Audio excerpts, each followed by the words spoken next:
if you're watching on Facebook or you're here. Hi, Shireen, thanks for popping back in.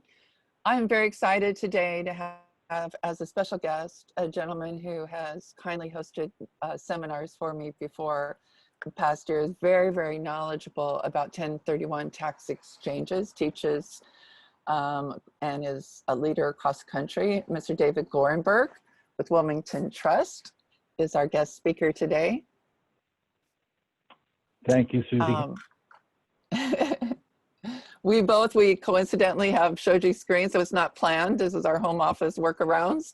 So there's no conspiracy here, but thank you for joining us. We're gonna share a lot of knowledge. There's tons of questions. I'm gonna track the questions. Feel free to, everybody's gonna be muted when you join just because David has a great presentation to go through. And if you're watching this on replay, go ahead and put your questions in the comments below. We'll get you answers. If we can't do it live, no problem. We will address those questions. And for those participants who are live through Zoom, thank you. If you comment in the chat, I'm gonna track that. We'll interject your questions and then we'll have an open live discussion after David's presentation, so you can ask questions. So hang on till the end. That'll be very, very good. David, should I go ahead and get your presentation going here? I think that's a good plan. All right, excellent.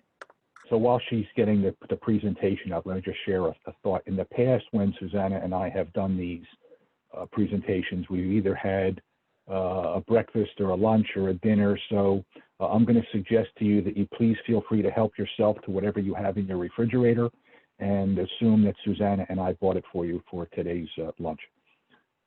Yeah, that's the only disadvantage. We've had some evening events with wine and cheese, you know, so I apologize we're not able to treat you in that way, but we're going to feed you with some knowledge today and happy to follow up with, you know, treats when we can take our masks off and meet in person. Agreed. So here Agreed. you go. Go ahead. Wonderful. So this is obviously just the title slide. Why don't we just jump ahead right to the third slide. Slide 2 is just some disclosures, which my legal department is essentially going to say that I'm not giving you any tax or legal advice, and anything that we discuss today does not apply to your specific situation, and that you should consult with your tax and legal advisors regarding any 1031 exchange or other transaction that you may contemplate. That said, this is what we're going to cover today. We're going to talk about some basics involved in the statute. What is like kind? What are the time limits? How do you identify property? Reverse exchanges get a little more complicated, and we get even a little more complicated. We go into into improvement and construction exchanges. Mixed use properties, for example, if you live in a building where you rent out the first floor to a retail establishment, you rent out the second floor to a residential tenant, you live on the third floor, that kind of a transaction. And then we'll talk about less than fee interests if you own less than the whole building, and we'll talk about that in more detail also. So let's go ahead to the next slide. And I like to start here because this is a mathematical example based on a real client in Philadelphia several years ago. You can adjust those numbers to fit your scenario, but essentially here, this client had bought a property for around $2 million, was selling it about 10 years later for about $6.5 million. It was a very well-positioned property, very desirable neighborhood. And he wanted to know, should he or should he not do a 1031 exchange? So we ran through these numbers. Now, the first thing that's important to keep in mind in Pennsylvania especially is that for Pennsylvania state tax purposes, Pennsylvania does not recognize Section 1031 for most taxpayers. That means that you will still be paying your Pennsylvania state taxes for most 1031 exchanges. Now, the left-hand side is selling and buying. We're not doing a 1031 exchange. We're going to sell the property for $6.5 million. We took some depreciation over the last 10 years, so the federal government has depreciation recapture at 25%. And there is also the 3.07% that you would pay to the state of Pennsylvania. So you're going to lose 28% of the depreciation recapture in tax. And then The capital gain, the difference between what we're selling the property for and what we purchased it for, or our adjusted basis actually, would become subject to federal capital gains tax, 20% to the feds, another 3.07 to the state of Pennsylvania. And then there's the Medicare surtax, the Obamacare surtax, if you will, for 3.8%. So when we sell this property for $6.5 million, we end up with, after paying all of those taxes, only $5.3 million. Those numbers do not take into account the real estate brokerage commission, the transfer taxes, any other incidental expenses. We're simply talking about the capital gains and related taxes. The property for $6.5 million, after paying those taxes, we net 5.3. But what happens if we do a 1031 exchange? Well, very simple. The federal depreciation recapture tax goes away, the federal capital gains tax goes away, and the federal Medicare surtax go away. And when I say go away, I mean they are deferred. Section 1031 is not a tax-free exchange. And if somebody says that it is, I caution you to listen very carefully to what they say. It is a tax-deferred exchange. We'll talk about that more in a moment. So in this particular transaction, if we do a 1031 exchange, instead of netting the $5.3 million that we would have netted without the exchange, we'll net $6.3 million. And if you don't understand the difference between 6.3 and 5.3, we'll hold another seminar later on simple mathematical concepts. The point here is we're saving just about $1 million by doing a 1031 exchange. And Conrad stopped me in the middle of this analysis right here and he said, but David, wait a minute. I'm saving $1 million. How much does a 1031 exchange cost? Because nothing in life is free. This is as close to free as you're going to get, because for most 1031 exchanges, regardless of who you contact, whether you contact me or another qualified intermediary, you're going to pay roughly $1,500, maybe a little more, maybe a little less, but $1,500 is about the national average. So for a $1,500 professional advisory fee, you're going to save $1 million in taxes on this transaction. And that's wonderful. But it gets better, because if we did the sale and then repurchase, and then bought that new property and leveraged up to a bigger property using a 60% loan to value, the $5.3 million purchase, or the $5.3 million in cash, would have allowed us to buy a $13.2 million property. 60% loan to value, 5.3 is the 40%, the 60% gets us up to 13.2. If we use the same 60% loan to value, now we can buy a property worth almost $16 million. So we've bought $3 million worth of additional real estate because we saved money on those taxes.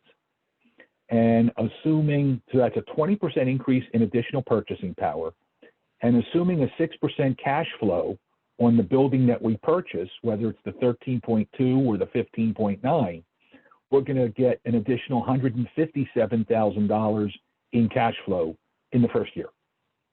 So this is a win-win-win all the way around for everybody. And oh, by the way, Section 1031 is not a loophole. It is actually cash positive on the real estate economy, right? Because without a 1031 exchange, Conrad wouldn't have sold that property. Susanna or whoever the broker was on his sale wouldn't have gotten a commission. Whoever the broker was on his purchase wouldn't have gotten a commission.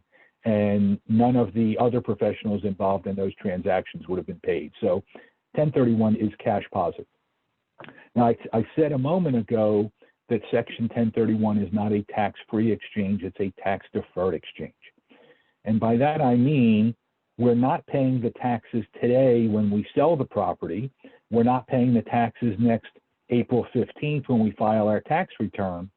But in several years, whether it's 2, 5, 10, or 20, when we sell that last property in string of exchanges, we will recognize the taxes that we had deferred all of those years. So we defer the taxes today, and 10, 15, 20 years from now, when we sell the property, we will have to pay those taxes. what the value there is, the twofold value. First of all, paying $1 in tax tomorrow or next year is always better than paying the same dollar in tax today because you have the time value of money involved, right? And second, theoretically, 10, 15, 20 years from now, when you start divesting of all of your assets and downsizing, you may very well be in a lower tax bracket, which means when you do have to pay those taxes, you've had the time value of the money that you didn't have to pay 20 years ago, and you're paying the tax at a lower tax rate. You don't repay these taxes in 20 years at today's rate. You pay those taxes in 20 years at that rate. So that's where we are there. Let's move on to the next page.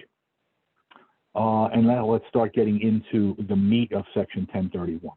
I'd like to start here after the math. And by the way, again, if you have questions, submit them. Susanna will share them with me in time. And I also want to remember to tell you this. After today, whether you're watching live or you're watching on a video replay, my contact information is on the last slide, and Susanna's is in the invitation that you received to get here. If you have questions about anything in this conversation, please feel free to ask, again, whether it's today, next week, next month, next year. So, Tax Law 101 says all income that you receive is taxable, regardless of its source.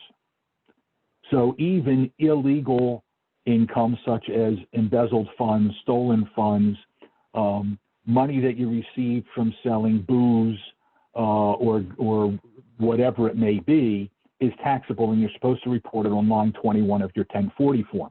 And I call that the Al Capone clause, because while they were never able to prove that he was selling booze, they were able to prove that he had income that he didn't declare on his tax return. So the point here is all income is taxable from whatever source derived, unless you can find a cubbyhole to shelter the income. If we go to the next page, we see that Section 1031 is one of those cubbyholes to shelter the income. Section 1031 says that if you exchange real property that was held for productive use in a trade or business or for investment for other property of like kind that you will also hold for productive use in a trade or business or for investment, you don't have to recognize the taxes today. As part of the Tax Cuts and Jobs Act of 2017, Section 1031 was modified to only include real estate. So it used to say no gain or loss is recognized on the exchange of property. Now it says of real property. So now it is only real estate. We used to be able to do transactions for equipment and artwork and livestock and collector automobiles and sports memorabilia. And we had all kinds of fun with lots of really interesting assets. Now it's just real estate. So real estate for real estate for real estate. We'll talk about like kind and other items momentarily. So here we go. What is like kind? One of the misconceptions is that I'm selling a residential condo, so I must buy another residential condo. I'm selling an office building, I must buy another office building. And that's not true. Real estate is like kind. All real estate is like kind to all other real estate, regardless of its grade or value. So you can exchange, you can sell raw land and buy a shopping center. You can sell a farm or a ranch and buy an apartment building. You can sell a single family rental house and buy a small shopping center. The bottom line is real estate is real estate is real estate. Two caveats. One, personal use property is never investment property. So your primary residence is not investment property. The beach home you go to on the Jersey Shore is not investment property. The lake house you have up in the Poconos is not investment property, unless you are renting them out and treating them as investment properties on your tax returns. But if you're going there every weekend and all summer and that kind of usage, that's personal use property, not subject to 1031 exchange. The second caveat is that foreign property is not like kind to domestic U.S. property. So, for example, if you've ever been to Niagara Falls, you know that you can see Canada from New York and you can see New York from Canada. And if I had built a gift shop on the New York side of the falls, and at the same time my brother built an identical gift shop on the Canadian side of the falls, we have two identical structures that we can see from one another. They aren't like kind. Regardless of the fact that they are identical and that we can see each other and we can wave and we can, send drones back and forth, whatever it is, they're not like kind because his is on foreign soil and mine is on U.S. soil. He can sell his Canadian property and buy anywhere else on the globe, but not in the U.S. as part of a 1031 exchange. Okay? So like kind is very broad. Any interest in real estate will suffice. And we'll talk about any interest in real estate. Notice up in the upper left-hand corner, we have a 30-year lease mentioned. The IRS and the tax courts have told us that a leasehold interest, so I'm the tenant, my leasehold interest where I am renting from you and my lease has at least 30 years left in it, including any extension rights. So a 5-year lease with 5 or 6 more 5-year renewal periods is more than 30 years. I can sell my lease, my right to occupy your building, and buy a building if I so choose. We'll talk more about that as we get a little further. So let's go on to the next slide, and we'll talk about. Can I ask a quick question, David? Please ask 2 quick questions. Okay, it doesn't really apply so much in Philadelphia, but when I sold real estate in Hawaii, and I know they're here in our area as well, but they're more rare. Where, for instance, a condo with leasehold rights, the condo is owned, but there's like a 99-year lease. So this allows that type of property to be sold as long as there's 30 years on the lease. Would that be the case? Well, the condo with the 99-year lease, I'm not real familiar with the Hawaiian rules, and every state has their own little subtle nuances and things. Right. I'm assuming that 99-year lease is in the common areas of the association. Well, no, it applies more to, and I don't want to get too esoteric here because there are fewer of those here, but where the land is held in some trust, might be like a government trust. Understood. Or, and someone built something and they're not offering fee simple. Yes. You don't own the land rights, but you pay a leasehold. So as long as, so those might be a vacation rental condo, for instance, in some resort areas. But that's interesting. I hadn't thought of that. So, so that becomes relevant. Would apply. Okay. Yes, so we'll come back off the islands and get back to the East Coast. We'll come back off the island and come back to Philadelphia. No worries. So we started at the very beginning with the mathematical example and Conrad's buildings. Let's go to the next slide. The next question after how much does it cost, Susie, if we can go to the next slide after this one, that the next question after how much does it cost is, okay, but nothing in life is ever this simple. What headaches am I going to have if I do a 1031 exchange? Well, in 1984, Congress gave us some statutory restrictions on the time within which you must complete a 1031 exchange. Prior to 1984, the statute did not include any time restrictions. It simply said, if you exchange out of A into B and they're like kind, it's a 1031 exchange. And there was no time restriction whatsoever. And I won't bore you with the long convoluted court case of Starker versus the commissioner. You're certainly welcome to look that one up. You may hear these, by the way, called Starker exchanges, and it comes from that particular tax court case out in the Ninth Circuit. The bottom line is in 1984, Congress gave us restrictions.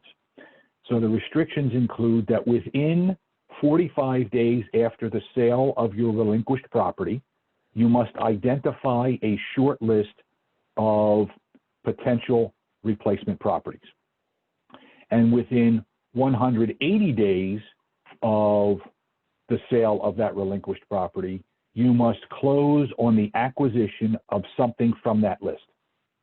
okay?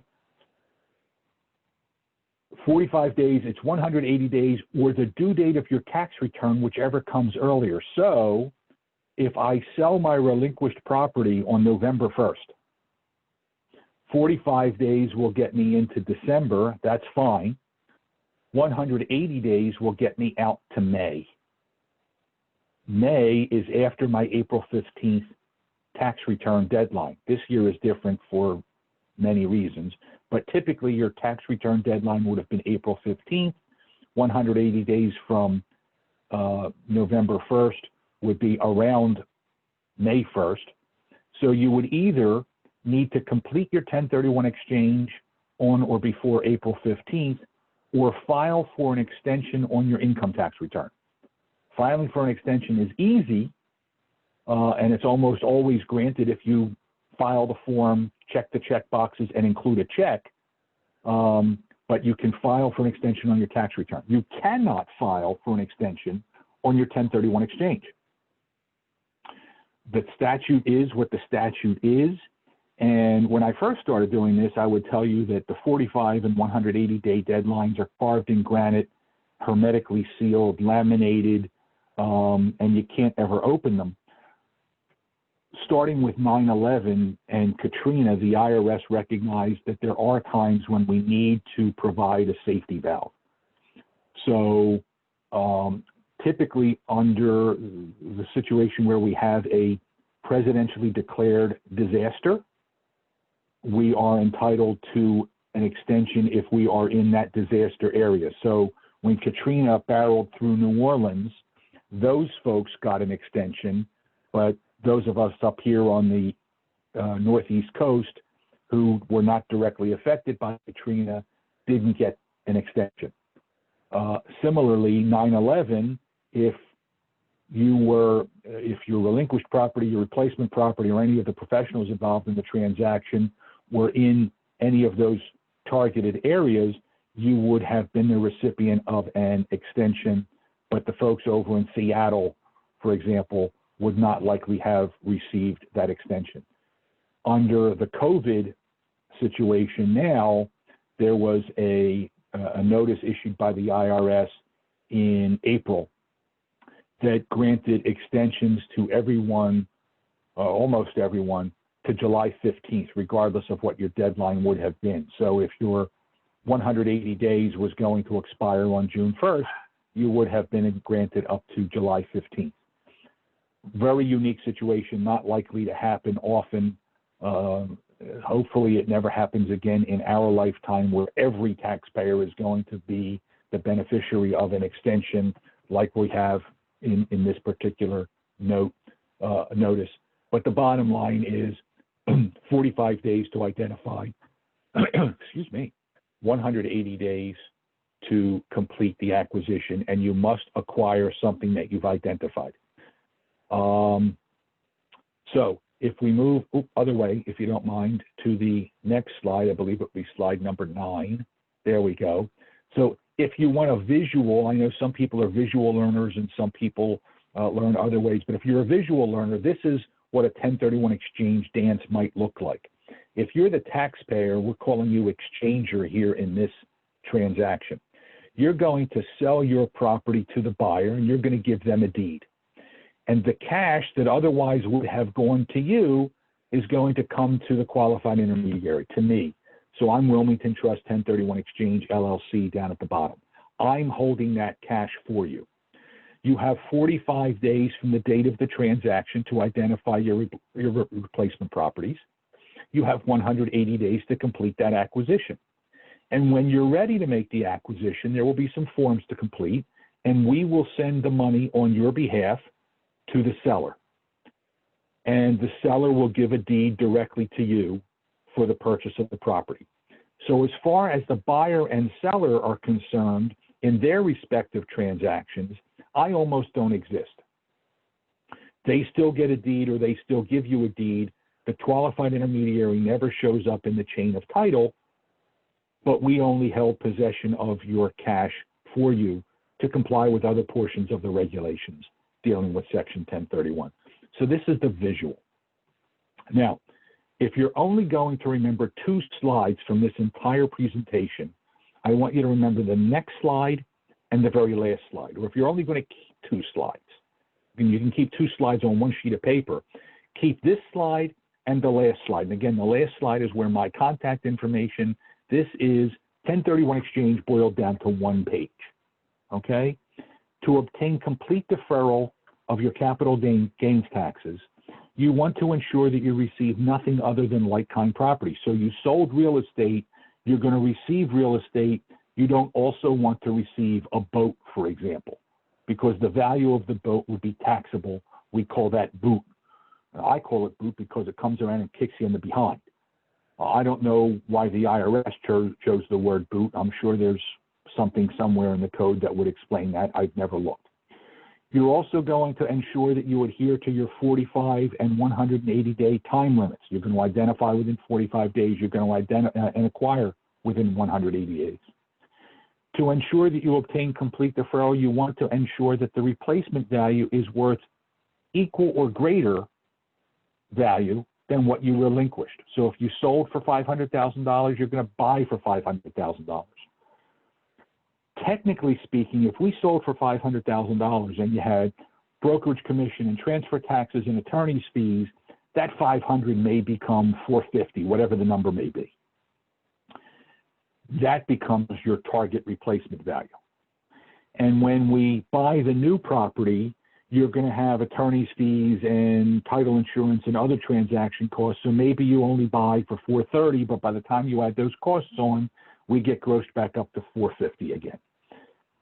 Simply put, I encourage folks to look at contract price to contract price because it's easier, and you don't have to worry about or get concerned with, did I take allowances for something that the IRS is going to disallow? Contract price to contract price, go equal or greater. And truth be told, 99% of my transactions have gone equal or greater in value anyway. In fact, most of them go greater, and sometimes substantially greater.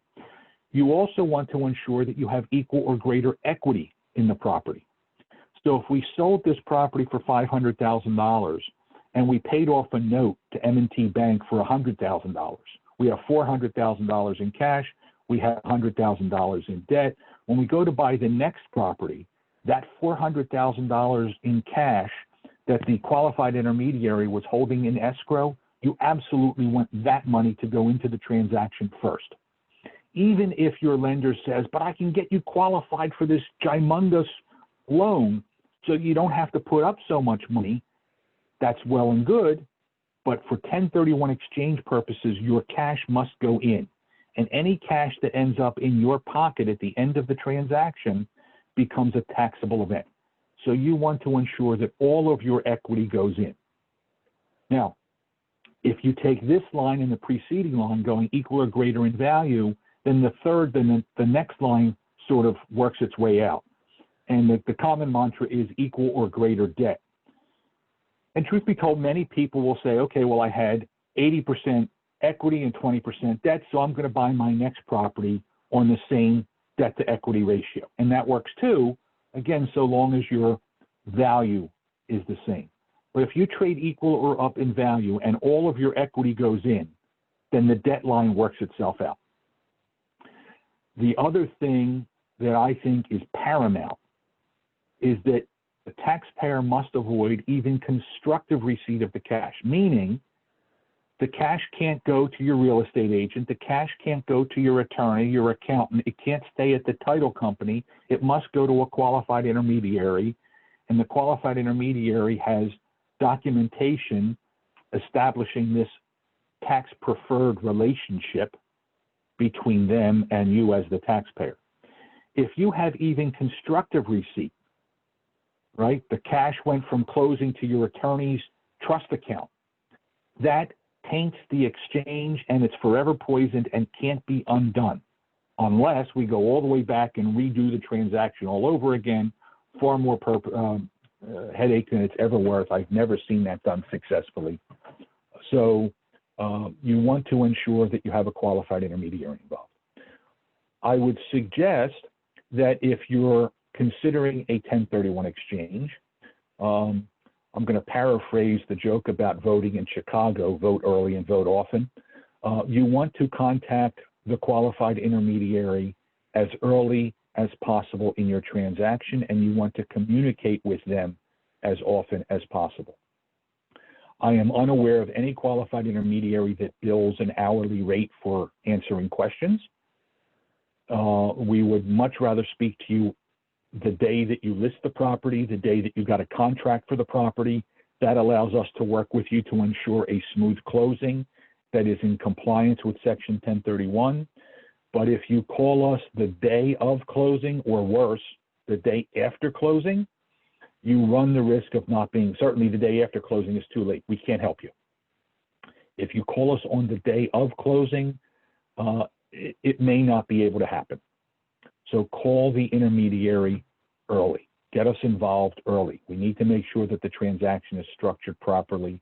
We want to coordinate with you, with your real estate professional, with your attorney, to ensure that everything is documented appropriately to preserve your rights to do a 1031 exchange. So let's go on to the next slide. I mentioned identification. Let's talk about what identification means. Identification does not mean that you call up your qualified intermediary and say, I want to buy 123 Main Street. I think that's my replacement property.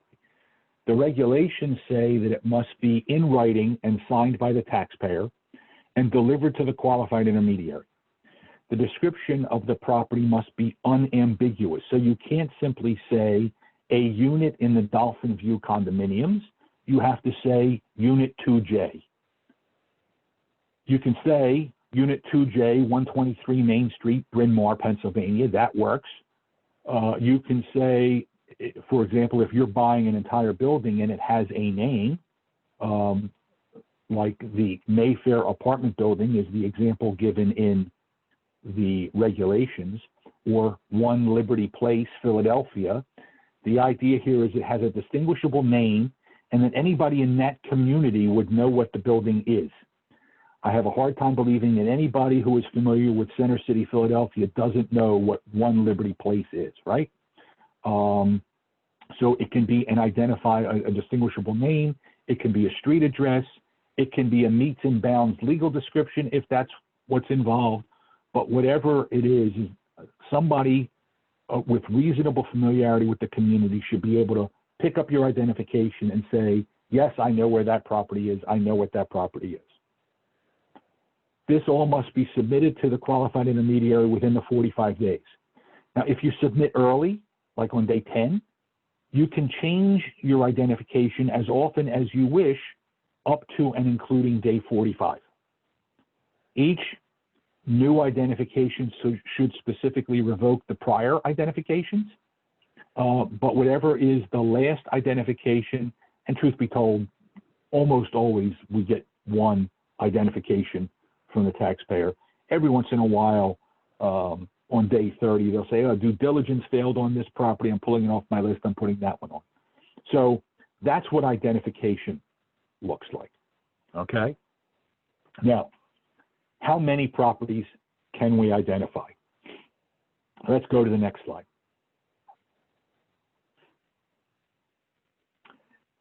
It would be nice to be able to tear out a sheet of the phone book, if anybody even has one of those anymore, and say, I'm identifying one of these properties. And, you know, the phone book was, what, 4 columns across, and it was a 3.5, so there were probably 100 names and addresses on each column, and it's 2-sided, so you have, what, 800 addresses on there.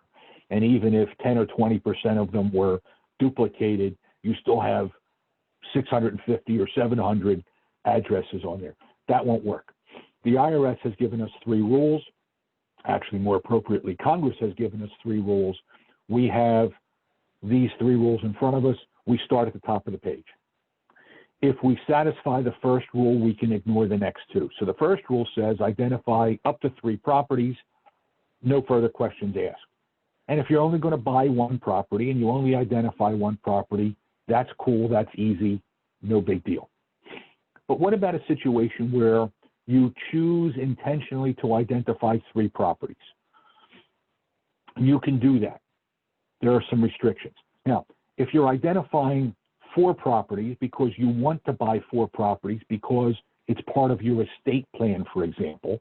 And I say that because I had a transaction about 15 years ago where Grandpa sold a shopping center and bought 4 identical condos, corner unit condos in the same building within a 5-minute walk of Penn State's main campus. He did that because now upon his passing, each of his 4 grandchildren will inherit one of those unique condos. So he intentionally identified 4 properties because he was going to buy 4 properties. But if you don't need to be a CPA or a Wharton MBA to know that 4 is more than 3. So Grandpa's now new restriction is that the total value of all of those condos must not be more than double the value of what he sold. And for him, it was not. He sold a shopping center for, I don't remember what the numbers were, it was 15 years ago, but if it was $1 million and he bought 4 identical condos at $600,000 each, it was certainly within the 200%. But what happens if we identify more than 3 properties, right? So if we satisfy rule number 1, we can ignore number 2 and 3. If we fail 1, we go to 2, and if we satisfy 2, we can ignore 3. But what if we fail 1 and 2? Well, now we're stuck with the last one, and that's the one that's the most difficult to comply with. Now, for background purposes, probably 98% of our transactions involve the 3 property rule, and 99% of what's left are the 200% rule. So you calculate the fraction of the people who are using this 95% exception. The 95% exception says, if you identify more than 3 properties and the total value is more than double what you sold, you must actually acquire 95% of what you've identified. If you don't acquire at least 95%, your entire exchange fails. So what's an example? We sell a single property worth $100,000. We identify 12 properties. 12 is more than 3. And the aggregate value of those 12 properties is $1 million. $1 million is way more than double the $100,000 we sold. I must now complete the acquisition of at least $950,000 worth of that identified property, or my entire exchange fails. Now, if that means I have to buy all 12, God bless me, I hope I can get it done. If I can get it done with 11, fantastic. But if I don't acquire $950,000 worth of identified value, then my exchange fails. And by identified value, it's what was the value as of the date you identified. So when you complete your identification listing the 200% or 95% rules, you will put the approximate value of each of those properties on the form. Where do you get the approximate value? You get the approximate value by looking at what is it listed for on the MLS or some other reasonable means at the time if it's not listed. Comparables in the neighborhood, whatever it is, but you need to be able to substantiate it because in the event of an audit, the burden is on you to prove that you have complied. One of the interesting things I think about our tax code is that you're guilty until proven innocent. If you want the benefit of a page in the tax code, you have to prove to the IRS examiner that it applies to you and that you successfully did all that you wanted it to do. That's, again, another topic for another situation, for another seminar. Let's move on to the next topic. So we've talked about identification. Now let's go into a little bit more detail. What if we need to buy our new property before we sell our existing property? So we've talked about the timing. We've talked about what identification is. We've talked about trading equal or up. But what happens if I expect to sell my existing property on June 1st, and I expect to buy my new property on June 15th, but on May 30th, my buyer has problems with financing and it's going to be 30 days before he can close, but I can't get an extension on my purchase? Well, our typical transaction, everything we've discussed, was assuming that we're going to sell today and buy sometime in the future, within the next 180 days.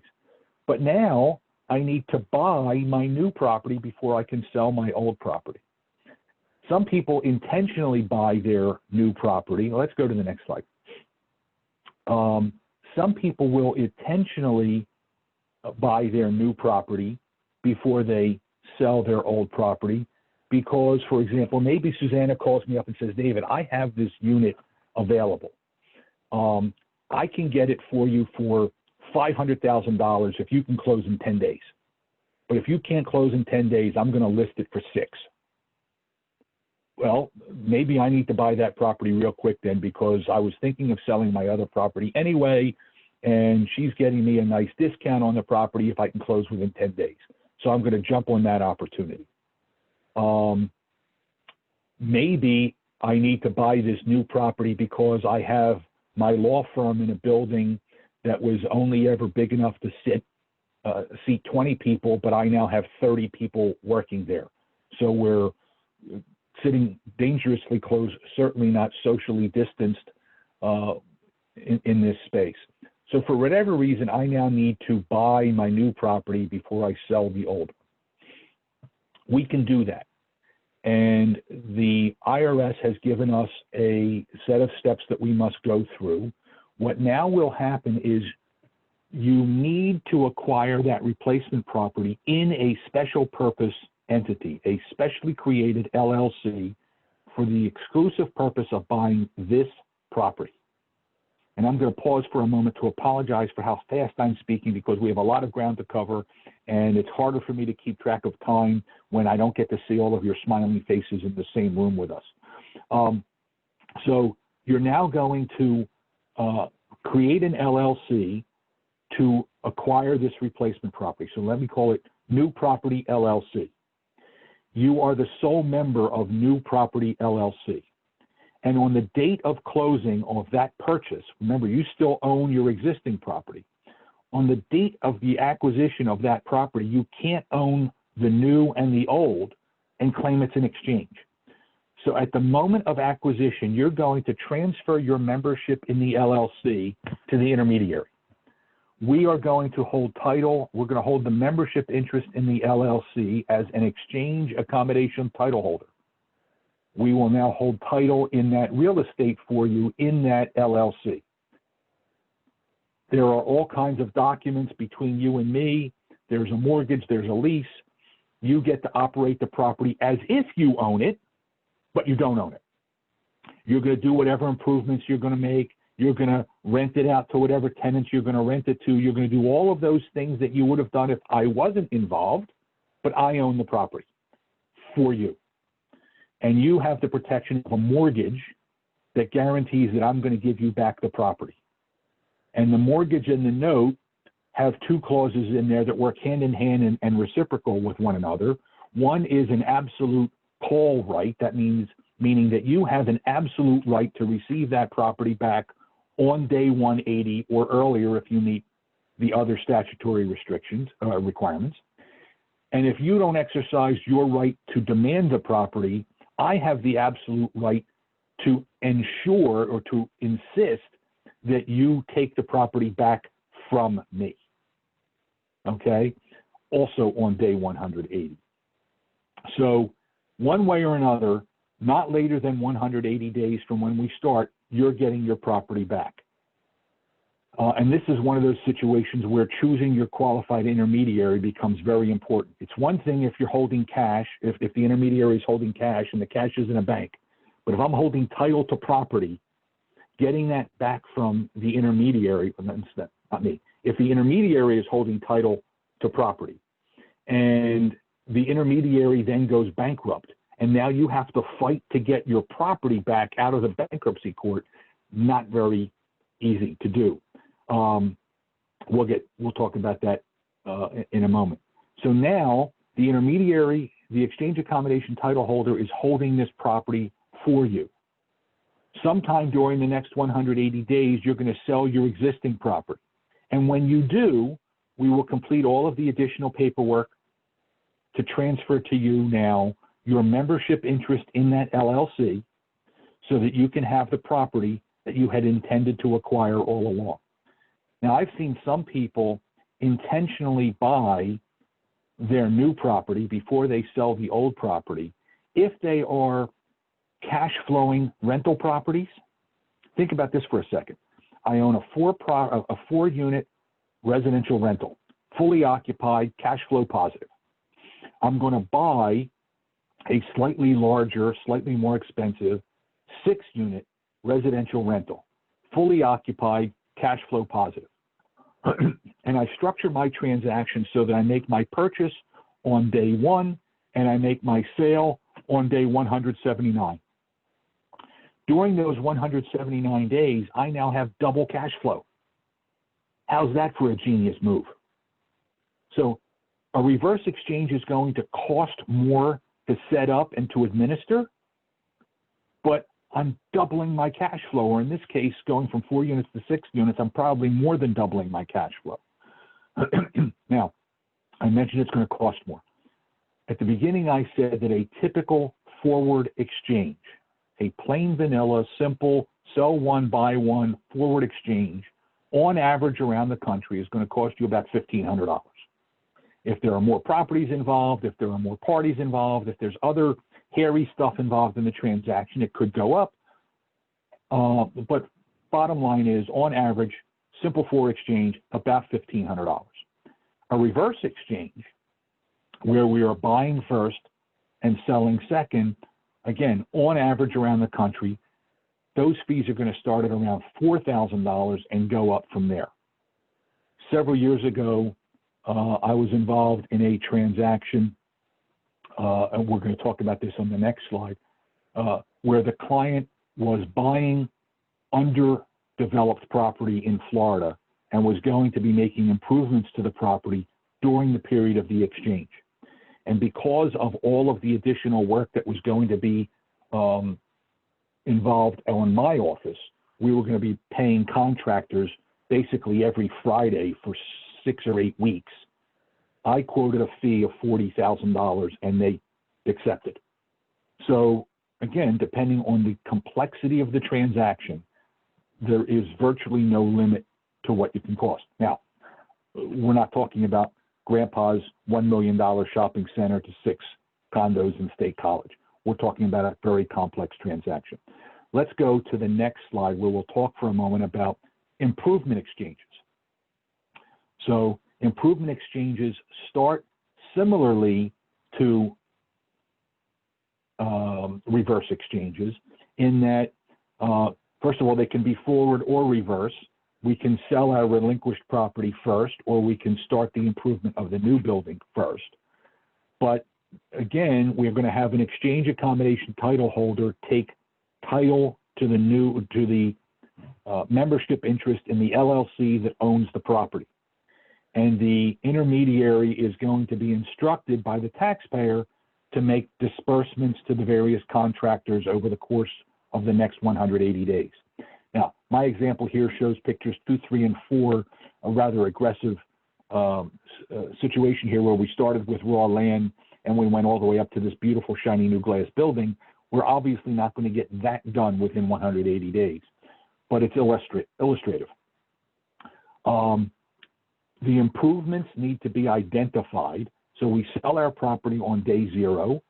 On day 1, we identify that we're buying 123 Main Street and we're going to make the following improvements. And the intermediary will help the taxpayer in clearly articulating what those improvements are, because the intermediary can't make any disbursements towards anything other than what has been identified. And at the end of 180 days, we need to have substantially completed that which we've identified. Most improvement exchanges that I've seen involve situations where, for example, you're going to buy a multifamily building and you're going to go in and renovate all of the kitchens and bathrooms. Or you're buying an office building and you're putting on a new roof and a new HVAC system. Those kinds of things where we can clearly get it all done within the 180 days. Or maybe it's a multifamily property and you're replacing all the windows. Or maybe it's a single family property and you're replacing all the windows. And you want the $5,000 worth of windows to be included in the 1031 exchange. It must be structured as an improvement exchange. So talk with this again, why you want to talk with your intermediary early and often to ensure that the intermediary fully understands the scope of the transaction so that you can fully understand the scope of what you're paying for when you get it all started. And once you've gotten the ball rolling, it's kind of hard to change direction along the way. Let's go to the next slide. What happens if we own that green building on the top slide there? And I'm going to assume for a moment that that is 6 individual units, 2 retail units on the ground floor, and then 4 residential units above. And maybe I live in one of those residential units. So I have 5 rentals and my residence. And I want to include that building as part of my, that's going to be the relinquished property in my 1031 exchange. Can I do that? Yes. And here's what's going to happen. Here, 5/6 of that building is rental and 1/6 is my residence. One of the things that's critical is that in this transaction, I would want to have a conversation with the taxpayer and either their accountant or their tax attorney to confirm how the property taxes on that building are allocated. Did we simply allocate everything 1/6 to each of those 6 units? Or did we heavily weighted a little bit towards the retail units on the first floor because they're worth a little more than the residential units on the next 2 floors? I don't know. And that's exactly the point. I don't know. So we're going to want to confirm with counsel or CPA how this is being treated for tax purposes. For our discussion, I'm going to assume it's 1/6. So at closing, the taxpayer can receive 1/6 of the proceeds without in any way, shape, or form jeopardizing the 1031 exchange. And the intermediary's documents are going to reflect that 5/6 of that building are the 1031 exchange, and the intermediary will then hold the proceeds to the remaining 5/6. Okay, and we can do the same thing, and we don't need to match 6 units for 6 units. Maybe the next unit, the next building has 10 units. Again, so long as our 1031 exchange goes into, we've traded equal up in value, we've put all of our equity in, and so forth. I could also, for example, sell my single family rental and my personal residence, and I could take that money and go buy a 3-unit building. I need to ensure that my 1031 exchange accounts for all of the money from the sale when I make that purchase. If I sell a $500,000 rental and a $5,000 residence, and I buy a $1 million triplex, the math doesn't work, right? Because I had 500 and 500, and now I have 666 and 333, and the math doesn't work. So I need to ensure that we're tracking the dollars and cents from the 1031 exchange into that new property. Okay. Another example on the bottom, we have a picture of a property, and this is actually a property being listed. It's currently, it was on the market about 2 weeks ago out in, I believe, Lancaster County. This is a residence and an operating farm. And if you look, you can see that the residence is sort of neatly defined by a fence around it, and then everything else is farm. And I believe that was about a 35 or 40 acre farm. When they sell that property, they have the residence and the farm, and they can sell it all as one big unit, but the farm could be a 1031 exchange and their residence could be not part of the 1031 exchange, or certainly, in fact, it would not be part of the 1031 exchange. And remember that you have the homestead exclusion for your residence.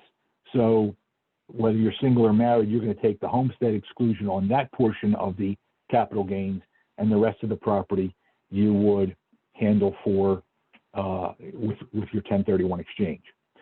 So we're coming close to the top of the hour, which works out well because I have 2 more slides to cover, and then we'll have some time for some questions. And I promise you, I will stay here for as long as you folks have questions. And you're certainly welcome to submit questions to Susanna and myself after we're done. But the next slide, this slide that we're on now, what if you own a less than fee interest in the property? You don't own the whole thing. Well, we talked way up at the beginning about a leasehold interest with at least 30 years remaining. What about if I only own, if you and Susanna and I each own a property together, the three of us own this property together, 1/3 each. I now own as tenants in common with you, and I can do my 1031 exchange independently of the two of you. Now I'm going to stop there for a moment. It's actually on the next slide, but we'll stay here for a moment. Frequently what happens is I'll see three people get together, maybe they're high school buddies, maybe they're college buddies, whatever it may be. They'll buy a property and they'll create a single LLC to buy that property. And the use of an LLC may or may not be the right tool, but when you have all three of you inside the one LLC, the LLC owns the 1031 exchange. So there's one 1031 exchange and we must continue to stay together. But if we have the Susanna LLC and the Shireen LLC and the David LLC owning this property together, 1/3 each, then Shireen can do her 1031 exchange, David can do his 1031 exchange, and Susanna can take her cash and not do a 1031 exchange because she's retiring out of real estate. She wants to go sit on a beach somewhere and drink margaritas or pina coladas, depending on which one she favors. So she can do that. We can also sell, for example, the remainder interest in a real estate. I had a client several years ago whose mother lived in a property. She had a life estate, and he had the remainder interest in the property. And he wanted to sell his remainder interest. Well, that meant that mom could still live in the property for the duration of her life. And by operation of law, when she passes, the person who holds the remainder interest would then own the property. So it wouldn't be a straight inheritance issue. And grandson sold his remainder interest in the property and did a 1031 exchange that way. Timber rights, mineral rights, royalty interests in oil and gas fields, those things are also 1031 exchange amenable. Don't see a lot of it in the Pennsylvania, New Jersey, Delaware area, but it is available. And of course, conversely, you could sell your real property in Bryn Mawr and buy a royalty interest in an operating gas field if you so choose. That would work. Let's go to the next to last slide. Sort of a continuation of what we were talking about already, timber rights, mineral rights. There's also air rights, and I want to spend a minute on this one because I've done several transactions of these, and it's really interesting. If you live in, for example, a 3-story row home in West Philadelphia, South Philadelphia, whatever neighborhood it is, this transaction was in Brooklyn, 3-story row home, but the area was zoned for 6 stories of construction. So we have a city block, right? And this side of the block still had people living on it, but the other 3 sides were all vacant land. This side of the block, everybody lived in a 3-story row home, and the developer owns the entire rest of the block. And what he did is he went to each of those homeowners and he bought from them the air rights, the rights to build the 3 stories that they hadn't used. So the 3 stories of additional airspace was allowed to be transferred to the remainder of the block, transferable development rights.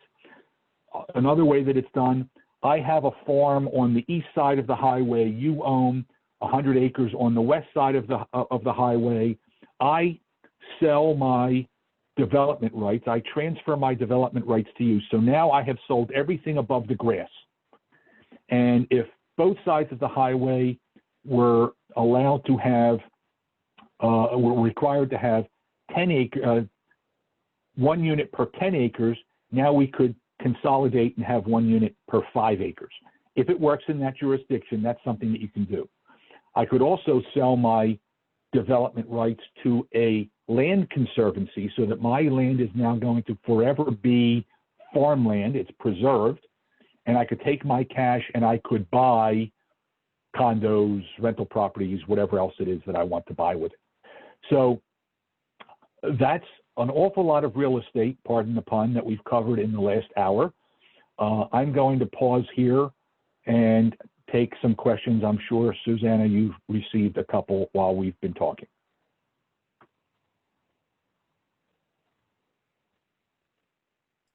Yes, I want to make sure I will send out your contact information, but when we're in share screen, let me just close out of that because it'll be easier to see chat.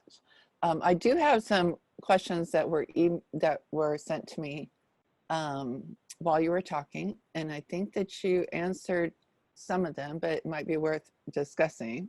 And one has to do with the multi-unit scenario that you went through. They said if one sells a commercial property that has been rented out for the last 3 years, but also has occupied part of the building, does it qualify for 1031? And you explained, right? It would be like if it's the one unit and the other two, it would be 2/3 qualifies, correct? Or the parts that aren't occupied.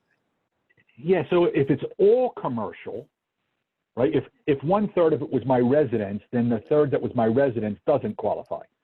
But if all of the building was commercial, then the whole thing qualifies. So I can have my cabinet making shop in 1/3 of the building. You can have your real estate office in 1/3 of the building, and an air conditioning guy can have the other third of the building.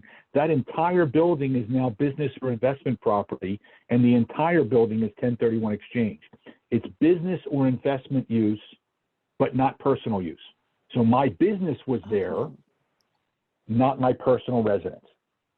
Got it. So if I had an art studio in a building and I only used it, or a real estate office and I only used it, that because I'm not living there, then it still qualifies. That's interesting. Correct. I didn't realize that. Yes. Okay. Yes. See, I'm glad we asked that question. Very important distinction. Yeah. And that actually brings up a very good point. I think I speak for the entire industry. There is no question that we don't want to answer, because the one question somebody doesn't answer is the one that gets them in trouble or has them not taking full advantage of that to which they're entitled. Exactly, and we can't make assumptions because I assumed when he said occupied, I'm thinking lived in, but you're saying if it's occupied for business purposes, it would apply. Absolutely, absolutely. Okay. So the second question, if the proceeds are used to buy another commercial property for rent after 2+ years of proven income, how long does one need to occupy the building before being exempt of any capital gains tax? So, yeah. Well, of course, you've qualified, no one's exempt, it's a deferral, not exempt. Right, it's a deferral, right? Yeah. And so I'm going to answer some questions that I'm sort of inferring from here. Okay. One of the inference questions is, how long do I have to hold this property before I can do my next 1031 exchange, right? Okay. So if we sell property number 1 in January, we buy property number 2 in February, do I have to wait 2 years before I do my next 1031 exchange? Can I wait longer? Can I sell it sooner? The bottom line is there is no statutory 2-year holding period for most 1031 exchanges. There is a 2-year holding period if the initial 1031 exchange was a related party exchange, where I bought my replacement property from my parents, my siblings, my children, my spouse. But for most other transactions, Susanna, if I bought my property from you in February, and then in June, somebody knocks on the front door and says, I want to buy this property, and they give me a silly number that I have to accept, I do a 1031 exchange. Like the example you mentioned at the beginning of the call with someone Correct. who bought a property, didn't intend to sell it, but had an offer he couldn't refuse. Correct. So, correct. Okay, excellent. And the last question, which I think you covered, but these are good to go back over. What percentage of the money from the existing rental property sale needs to be used to purchase the next investment property? And you were talking like kind, equal debt, equal equity, right? Yeah, equal or Yes. greater value for sure, and equal or greater equity for sure. Okay. Okay. And we did have a question about the fee to do a reverse exchange. The The fee to typical do a fee. reverse exchange, yeah, most reverse exchanges will start at about $4,000. If it's a very simple reverse exchange, no complications, no wrinkles of any sort, then you can assume it's going to be around $4,000. If we start getting involved with lenders that aren't cooperating, or there's also some improvements that need to be made, or there's jurisdictional questions or other issues that need to be worked out, it could be more. But I can tell you that my office will tell you the fee up front. Well, I can't necessarily speak for every intermediary. I know you mentioned, I just want to touch on that because we're talking about the reverse exchange brings up, as you said, how important it is to use a certified exchange accommodator. And I think in one of the first times I met you at a seminar several years ago, you know, you brought up, we talked about that a little bit in more depth, and I appreciate your humility, but for those people who may be new to understanding what it is to work with an exchange accommodator, and for me in introducing and connecting people, why it's so important to have trustworthy individuals like yourself is you've shared with me some horror stories of people who aren't, what's happened in that industry, in your industry, with lack of regulation and controls, and especially with the reverse exchange, you can imagine the nightmare of, you know, the Jeffrey Epstein type of financial wizardry that might go on if there was no control. You know, the person has your LLC, they have your cash. So could you touch on that a little bit, because that could be a very scary scenario, and there are some bad stories about people who haven't been ethical posing as an exchange accommodator. I'm thinking less about Jeffrey Epstein and more about Bernie Madoff. Well, that's same right? Category, different cells, but same jail, right? Absolutely, it's the same tale, different facts. But there's one of those shows. I don't know if it's I Almost Got Away with It or one of those other crime shows on the Discovery Channel. There actually is the story of a 1031 exchange accommodator who I knew, not only did I know, he was well known and well respected in the industry. He was the kind of person where if he told me that he was going to be reaching Cherry Hill tomorrow morning at 6 o'clock in the morning, or whatever, he's going to be swinging by tomorrow afternoon, and I knew, for example, that I was going to be at the supermarket, I'd have told him I'd leave a key under the mat, and I'd give him the alarm code so that he could come in and use the restroom and get a cold drink, and I'd meet him when I got here. He had a lot of people confused. And as it turned out, when he was structuring reverse exchanges for people, and when he was otherwise buying replacement property for people, he was advising them to put the properties into LLCs, which, yay or nay, that's often the right answer, but not always. But what the taxpayers didn't know was that he was the owner of the LLCs. And he was providing them with, and he was also the property manager. He wore too many hats in these transactions. And he was deriving all of the economic benefit. He was providing false statements to these people. It's just so incredibly deep. And then there are situations that are much less nefarious. There was another woman who,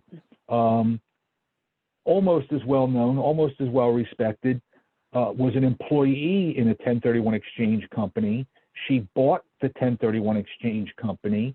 The sellers provided the financing, so she needed to make regular monthly payments to the original owners. And she had a cash flow problem one month, so she borrowed escrow money. And her intent was to pay it back next month.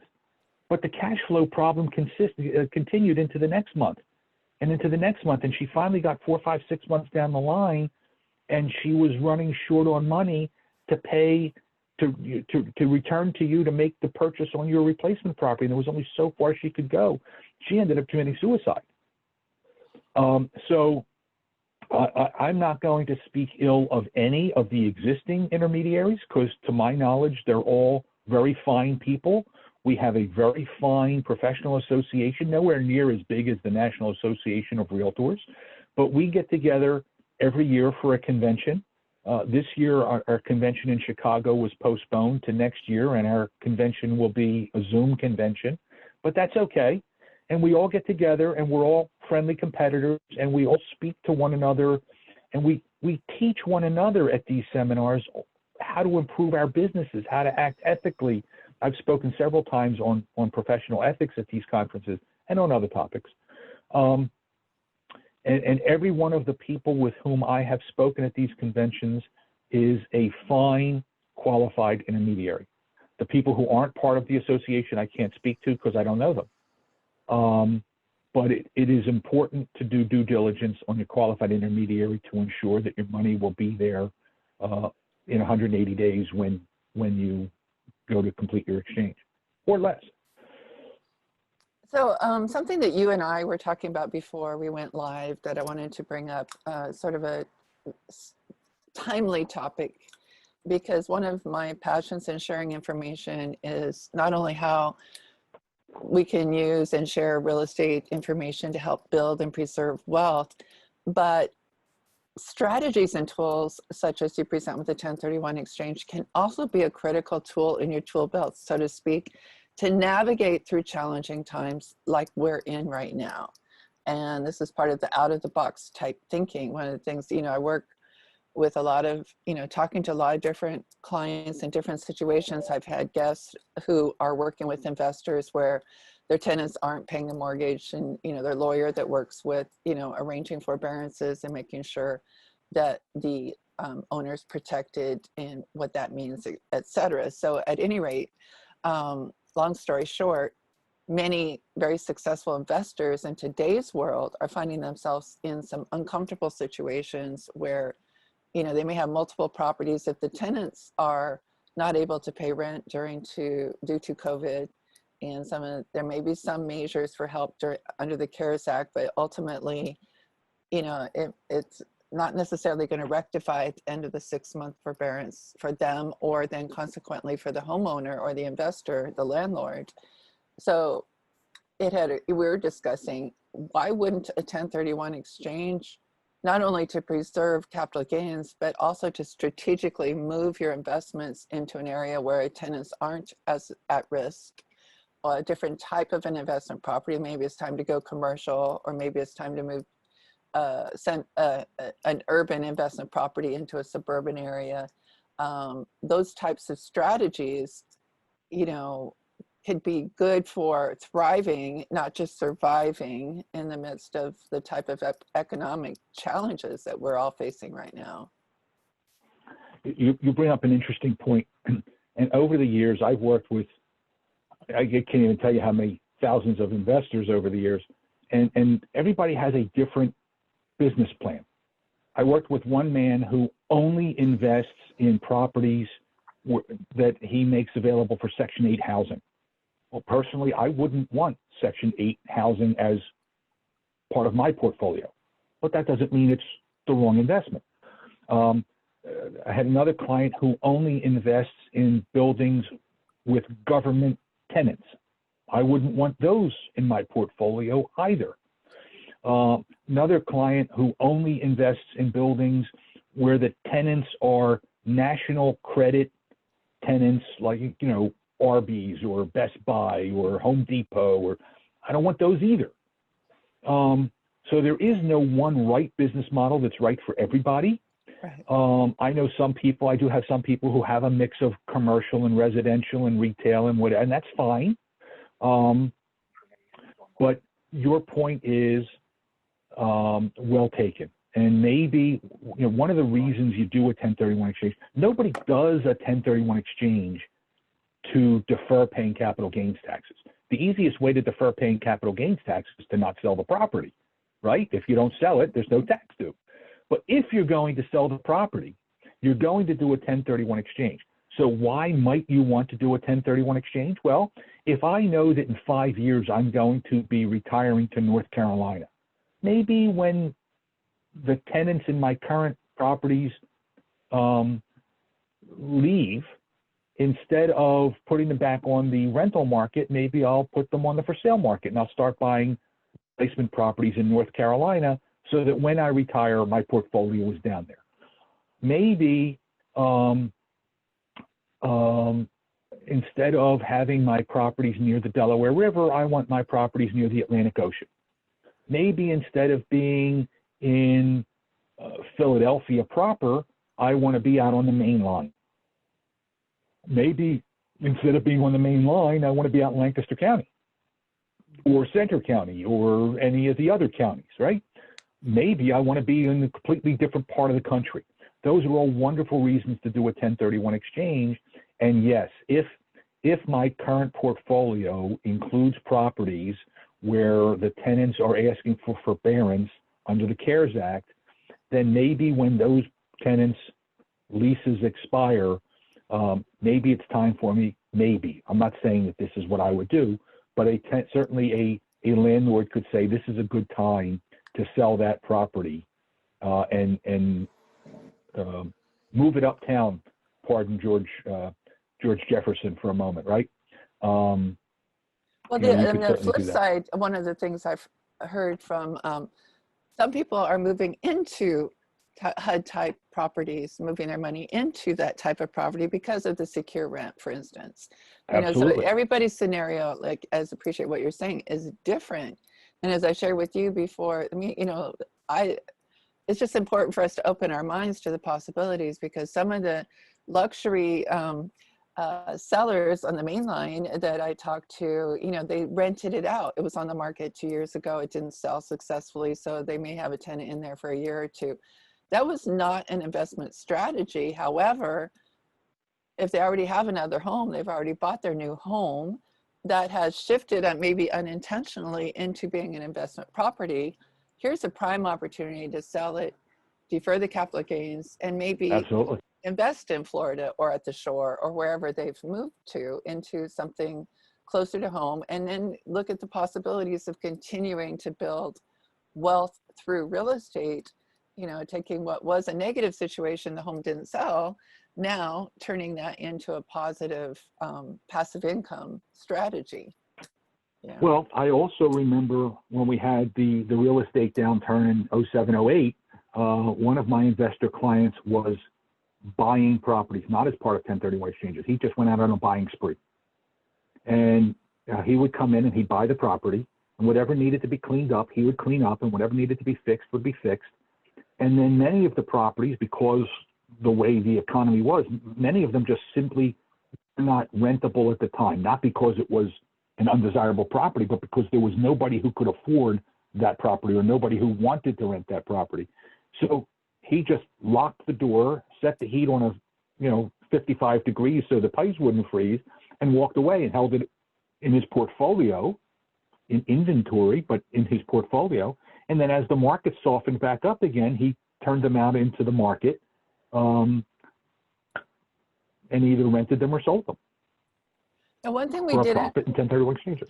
You bring up something interesting, because we don't know what's going to happen in the market. I'm reporting constantly, like from the street, you know, to keep people in touch with what's going on and little trends that we're seeing. But you know, we could recover from this and stay stable. There could be some downshift with all of the unemployment in certain market segments. There could be some opportunities to buy investment properties at a good value, in other words, in the next year or two.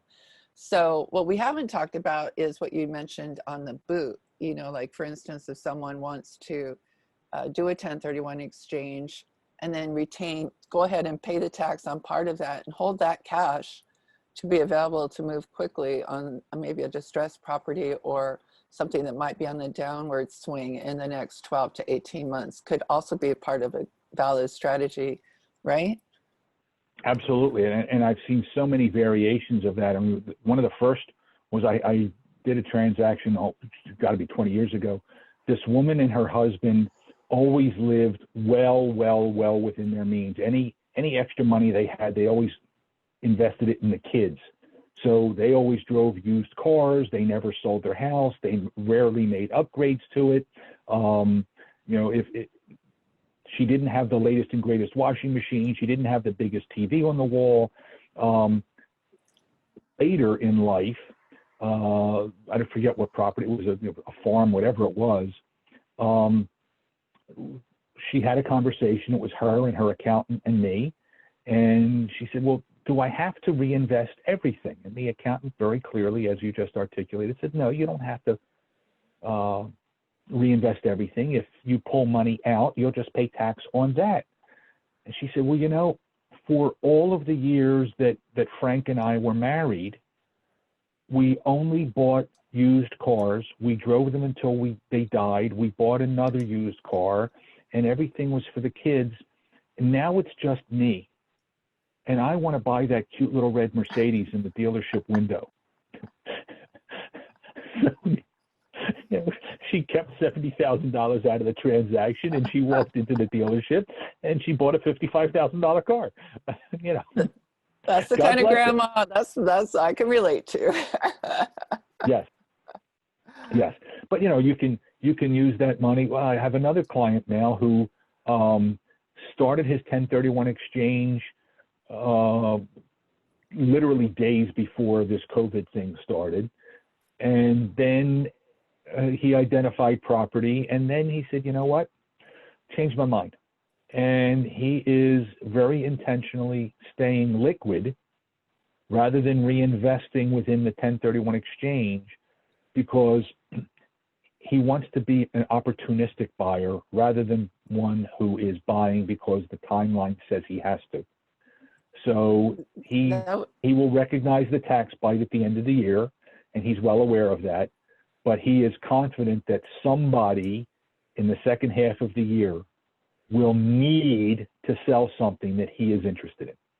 That was kind of the scenario I was visualizing, exactly that, because it's hard to move quickly with you're having to do the timelines, but to have some of your capital preserved for snatching up some good opportunities when they appear could be a very smart strategy right now. Yep, 100%. Thank you so much for joining us. I hope for those of you watching, you were able to enjoy your lunch. Sorry that we weren't able to provide it for you as we have in the past, lunch and beverages, but those days will come again. Please, as you can see, our commitment here is to help, to support, to provide information. Feel free to send your questions. I apologize, David, with Zoom, I can't put on screen so easily your contact information. We had that up on screen, but I will email it out to everyone, or hit me up and I'll connect you with David quite quickly, or you can find him directly. And please know that we're here to help. I know it's challenging times, both financially and personally, and there are also options and opportunities with that, and with that you need good information and support, and that's our commitment. Absolutely. Whatever we can do, whatever I can do, whatever Susanna can do, we're happy to help. All right. Well, everybody stay safe. And until next time, please take care.